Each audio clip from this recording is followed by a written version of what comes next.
Idukki കുമളിയിൽ hashish ഓയിലുമായി 3 പേർ പിടിയിലായി. കോതമംഗലം സ്വദേശികളാണ് പിടിയിലായത്.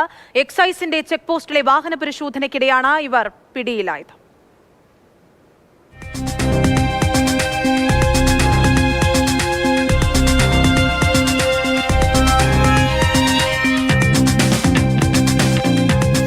കോതമംഗലം സ്വദേശികളായ അമൽ ജോർജ്, സച്ചു ശശീന്ദ്രൻ, അമീർ PH എന്നിവരാണ് വാഹന പരിശോധനയ്ക്കിടയിൽ പിടിയിലായത്.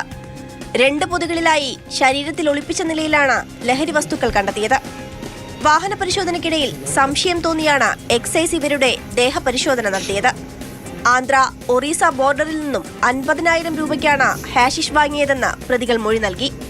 ഹാഷിഷ് ഓയിൽ കേരളത്തിലെത്തിച്ച് ചെറിയ അളവിൽ വിൽപ്പന നടത്തുകയായിരുന്നു ഇവരുടെ ലക്ഷ്യം. ഹാഷിഷിന് അന്താരാഷ്ട്ര മാർക്കറ്റിൽ ലക്ഷങ്ങൾ വിലമതിക്കും. ഇവർ സഞ്ചരിച്ചിരുന്ന വാഹനവും എക്സൈസ് പിടിച്ചെടുത്തു.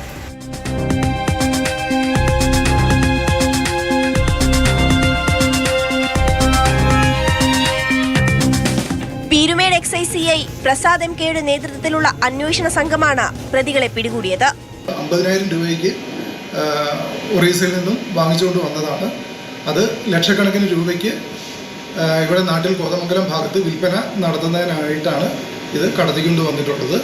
സച്ചു ശശിധരൻ 4 ക്രിമിനൽ കേസുകളിലെ പ്രതിയാണ്. മാതൃഭൂമി ന്യൂസ്, ഇടുക്കി.